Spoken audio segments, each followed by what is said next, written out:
On Wagon Train, talk about the casting of some of the guest stars. Were you approached after the show gained in popularity? Or? Yes, sometimes in a very humorous way, but yes, we were approached. We were approached by agents, of course, on behalf of their clients, um, and also some people with whom I had developed relationships through other shows as well. Things that are upcoming would do a show. For example, I did a one of the just a straight on Studio 57 with Betty Davis, and she indicated to her agents that she'd like to do Wagon Train. In one case, which I thought was really funny, I was sitting at the commissary table one day, and the people opposite me were laughing, and I didn't know what they were laughing about, was going on behind me, and when I turned around, was Sammy Davis Jr., and he was in a cowboy outfit, and he was twirling two guns to show me how great he was at twirling guns, because he wanted to be on Wagon Train. He'd never told anybody before.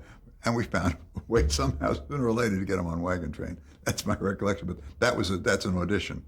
But most people really worked through their agents, or if they knew you, they'd call and say, "Gee, we really like that show, and we'd love to, is there a part, or I'd love to do this kind of role on it." Sure.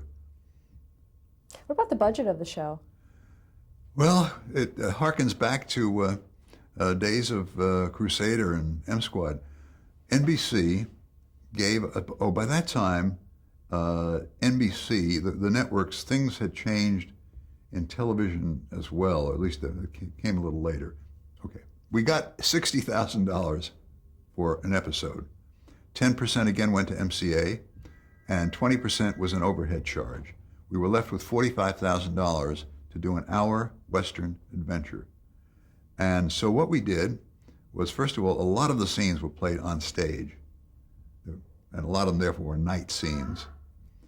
A lot of things were done to conserve. For example, we only had 6 wagons, and we would shoot, the wagon train would go by, and we might use a piece of stock footage, which you're allowed to use, out of a Howard Hawks movie, let's say.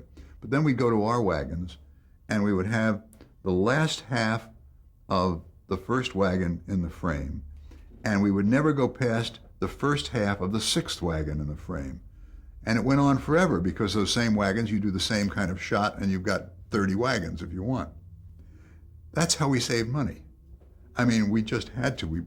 A good many of the shows in the first year were filmed out in Rancho Conejo, which is now, a big development out in the valley. And so you just did the best you could. And we also kept the price for guest stars down, kept them low. So we weren't on budget for the first year, but by the 3rd year we'd made up everything. It was amazing. How long were you on the show? How long was I on the show? Mm-hmm. Oh, I don't think more than, I was on to other things probably within a year and a half, but that one I did stay that long. But only for 6 months was I very active. And then I started looking for others to produce. Actually, Boris Inkster I had hired as a producer, and I think he was at the show for about a year, and then Howard Christie came in the 2nd year. And once Howard came in, he had a very good feeling for it. He had done a lot of Westerns. I had faith in him. Ward got along with him, and so things were fine, and I was able, because by that time I was on to other series, as you will shortly know. So you weren't there when Ward Bond died? Well, I was there to the extent that I always knew what was going on the show, and as a matter of fact, that was interesting. That was an argument I had with Lew Wasserman, because he felt that nothing should be said, and I felt that something should be said in memoriam, and nothing was said. Why did he feel that way? Why did he? Yeah. Because he didn't, I think he didn't want the audience to feel a terrible letdown. In other words, that it would discourage them maybe, not so much from watching, but just make them unhappy. And I didn't agree, but I lost. Were you involved in the recasting? In what? Were you involved in the recasting of the show? No, I really wasn't. I mean, yes and no. I knew that John McIntyre was available. We all talked about it, and but then he was cast by Christie and the others who were involved. So I would say by that time, I was there and I knew it, but that was all. How did the show fare after Ward Bond's death? It went on for, I think, a good 2 years maybe, and it just never did as well in the ratings as it had. I mean, Wagon Train by its, the end of its first year, and nobody gave it a chance, by the way, because it was put on opposite Walt Disney Presents, which was a tremendous hit, and especially with young people. Oh, I would say within a matter of months, Wagon Train had passed it, so much so that Walt Disney moved out of that time spot and left it to Wagon Train. So it was a huge success for about, I guess 4 years. Then it became an hour. Oh, then it went to color, in the third year. We talked about color. I think it was the second or third year it went to color. In the fourth year, it went to an hour and a half. Once it went to an hour and a half, it began to lose some of its impact. I was not involved in it by that time. And by the time John McIntyre came in and so forth, I think it was an hour and a half, and, it had done its thing. Okay, during the break in tapes, we had talked about a few other shows that you had worked on previously. Oh, yeah. Well, I guess there were pilots that I wish, had gotten on the air. There's always a reason, I suppose, why pilots don't make it, but with all of the successful ones that I had a couple of disappointments. For example, I was introduced again, MCA represented one of the really fine actors, I think movie actors almost of all time, was Ronald Colman. Oscar for A Double Life, but he had done The Prisoner of Zenda and Tale of Two Cities. I mean, he was really one of our very finest actors. Never thought that he would consider doing a television series, but I came up with an idea that I thought might appeal to him, and that was for him to play an artist. That's something that had never been done in a half-hour show. And for him to get involved, he's a portrait artist, for him to get involved with the client of the week, or the client and the client's family of the week. And we started with a very attractive woman who was involved with the difficult marriage and all that sort of thing. And he was a kind of artist psychiatrist, if you will. And he was wonderfully effective. We called the series Portrait. It was on Studio 57 as A Perfect Likeness. But again, it was too artsy, too highfalutin was the word, and it never got off the ground. I just felt terrible about it, but I had some wonderful lunches up at San Ysidro Ranch, which is where he owned half of it, where he had his home right next door, and so he and his wife, Benita Hume, and great lunches and great conversation. Lovely man. So it didn't sell. Another one was that I really thought would sell, was a sure bet, was Eddie Albert running an orphanage for kids with a lot of lightness, a lot of comedy, but also the problems that kids face. And he was a really first-rate comic actor, I thought. And I surrounded him with an excellent cast, and that didn't work. It was on. His name was the title of the orphanage, but it was on, I think, his Time of the Tonsils or something like that on Studio 57. And I did another one with Bill Bendix where he was at age about 48 or 50, went back to college as a freshman and called it The Freshman, thought it was amusing, didn't sell. That was another one Everett Freeman wrote, the man who wrote Bachelor Father. So, it was a good screenplay. It was well done, didn't sell. But, as I say, life goes on. One other thing I'd like to say about Studio 57, because it also relates to other things that I did, and that was doing a half hour. You can do things that you would not even think of in an hour. It's a very specific form. I was saying it was a short story. And one I remember that I did with Brian Ahern, an actor whom I'd mentioned I'd seen in The Barretts of Wimpole Street and so many other things, first-rate actor, did one called Safe Enough, in which he burgled a safe. He was a gentleman safe cracker who burgled a safe and then found himself trapped inside. The entire play was one character. He narrated to the audience. At the same time, he told the story of what was happening to him. And it was so effective because one actor can be so good for 24 minutes. He was able to hold the stage for 24 minutes, just as you may go to theater and see a one-person show, and it may work beautifully, sometimes only for 24 minutes, but sometimes for 2 hours. He held us for 24 minutes. It was quite wonderful. So those are the kinds of things I remember because of what you can do with a half hour, what you can do with an hour, what you can do with an hour and a half or 2 hours. And that's what you've got to consider. And I think too many movies today are too long. That's an aside. I think they don't have enough story for the time they want to give it.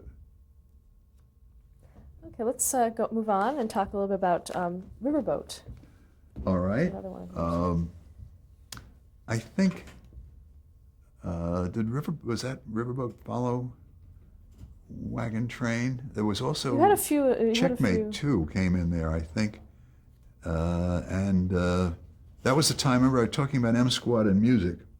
And we had made a deal, and one of the first things I think I did, I think rather than jump to Riverboat, I think I'd like to talk, if you don't mind, about the deals that sometimes get made between networks and studios.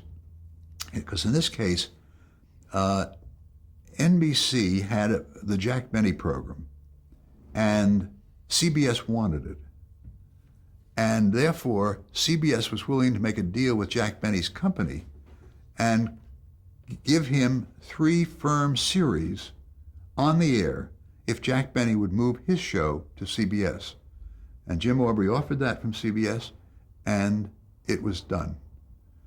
So I was given the assignment of doing the first of the Jack Benny partnership series. And I sat down with a wonderful mystery writer named Eric Ambler, who had written wonderful British mystery novels, and who was the husband of Joan Harrison, who was the producer of the Hitchcock program, whom I'd known for several years, and it's all sort of a family affair. And the two of us came up with an idea in which the detectives would try to stop the crime from happening before it happened. And it was called Checkmate. And Eric wrote a story for it. He never wrote the screenplay. And then I got very good writers, Sterling Silliphant, Doug Hayes, to write some of the Checkmates for us. And we got to the casting of it. And I immediately cast, we had 3 characters. One was a sort of scientific, an older guy who was sort of scientific type fellow with a sense of humor. And then we cast Sebastian Cabot, who later had his own series. For the young man, we had Doug McClure, who was under contract to Universal. He was young and sort of blonde and feisty and would get into trouble, and we'd have to bail him out again. For the third man, I wanted a guy whom I had seen on stage in New York by the name of Robert Lansing, who later became the lead in 12 O'Clock High, 87th Precinct, several shows. I wanted him in this one before he had done those. And I screen tested 5 actors, including Robert Sterling. I remember he was part of it. An actor named Anthony George, who was represented at one time by MCA, and a couple of others, and Robert Lansing. We did the screen test, and I showed it to employees all through Universal. And Lansing was out of 75 people, Lansing got 68 first place votes. Tony George got about 4, and the other 2 or 3 were spread around. And I went on vacation to London, to Europe, thinking that Robert Lansing was in. Got a call from one of my associates saying, Jim Aubrey thinks that his eyelid droops too much, and therefore Tony George is your person. And who was Jim Aubrey? Pardon? Jim Aubrey was the president of CBS at the time, and he did not like Robert Lansing's left eyelid. So we did not have Robert Lansing, even though I screamed and yelled and said I don't want to do the show, but of course I did want to do the show because really I thought it could be a very good one. I then hired as a musical conductor, the first time he'd ever written a score for a film was John Williams. And he has done a lot since, as we all know, including Star Wars and Boston Pops and you name it. How did you come across him? We had a marvelous man, Stanley Wilson, who he was our musical coordinator, and he seemed to know all of the good talent, both young and mature, around. And I must tell you that over a period of time, he introduced me to so many great musicians. I probably used, one way or another, almost everybody he sent to me. And John was one of those. Johnny at the time was one of those. And I could go on and on. I mean, Lalo Schifrin did one for me. Percy Faith. Elmer Bernstein did. Elmer Bernstein did Wagon Train, actually. So, you know, that was early on. And all of the really top motion picture people wanted to take a crack at television, and we were there. So that was an important show in that way. I'm talking about Checkmate. It was important to me, and it was very successful, except that Jim Aubrey moved it to a different time spot, and once you do that, that can hurt a show. It lasted about either 3 or 4 seasons. It was voted by TV Guide the best new dramatic show of the year, actually, when it started. So it did.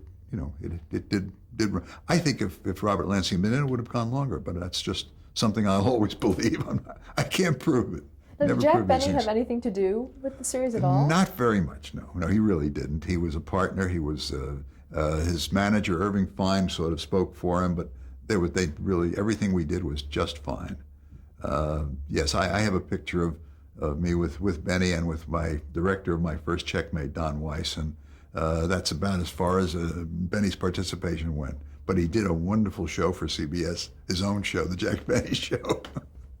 That's all he really cared about. But I was also asked to do a second one, and that is another story of my times with Jim Aubrey.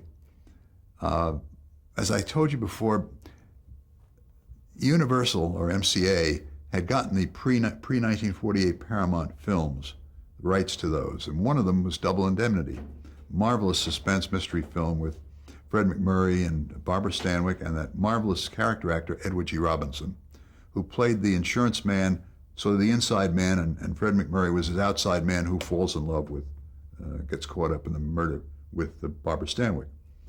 And I said, gee, why don't we sell CBS on Double Indemnity as a second of our shows? And we did, and Aubrey said, great. There was a very good young actor at the time, Jim Franciscus, and I said, he'll be the outside man. Not that he will be involved in a murder every week. He'll be tracking down insurance frauds. But as the inside guy, wouldn't it be great if we could get Edward G. Robinson, who was one of our great character actors? And Taft Schreiber, who had represented him, said, absolutely. And Jim Aubrey said, well, no, I'm sorry, we didn't go to Jim Aubrey first. We went to Edward G. Robinson, and Taft got him to agree, if we could do it all in 13 weeks, to film his episodes in the short period of time, he would do it. And of course, Aubrey said, too old. He wanted all young people, and so he got 3 other young people, younger than Jim Franciscus. He got them, and he lost me, because I stopped. I didn't do the show. I quit. I turned it over to assistant and moved on. Just was too much. I mean, losing Edward G. Robinson was a heartbreak for me, because it would, I think, been a very special show. Now, how did you quit? I mean, did you just... I just said, this is a show I don't want to do, and I have other things to do, and I'm going to do them. And I did, and that's where I think Riverboat probably came in, and a couple of others. Actually, as a matter of fact, around that time, I created Laramie, another Western, that was very successful with Bob Fuller and John Smith. I have to go back for just a second, because John Smith came to me from another series that was not successful called Cimarron City, which came shortly after Wagon Train. That was one that was supposed to be show what was going on in the West in the cities. And I had as my side characters Dan Blocker, Michael Landon, and I had John Smith. As my main protagonist, I was given George Montgomery, who was a Western hero, but not a very good actor.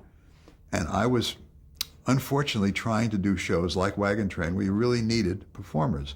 Robert Horton was a good actor. Ward Bond was a good actor. And George Montgomery was a very handsome man, a very good carpenter and woodworker, he was. And I'm sure he was, for some time, a good husband to Dinah Shore, who was a very popular singer at the time, but he could not carry a show. And we gave him Fred MacMurray as a guest star on the first show, and all those fellows I told you, Dan Blocker and all the others, and it just didn't work.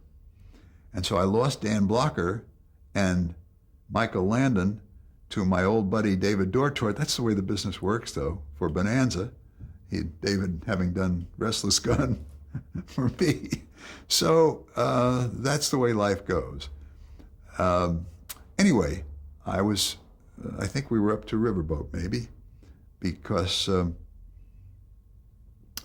I saw the Riverboat sitting when I first went over to Universal as the first producer over there. Oh, and I did do a series first with Ray Milland. That came off of a suspicion that I had done. It was a pilot called Markham. And that ran for 2 years and did pretty well. But Ray was, I don't think, so interested in doing a series. I think he really sort of wanted the money and the exposure, but didn't want to work all that hard. And that shows on the screen. I felt he looked a little tired, and there was not much we could do about it. But at the same time, when I went over to Universal, where the grass was growing through the streets, I noticed that there was a riverboat sitting in the canal that had been there since the days of Showboat. And I said to myself, well, if we did it with a wagon train, why can't we do it with a showboat?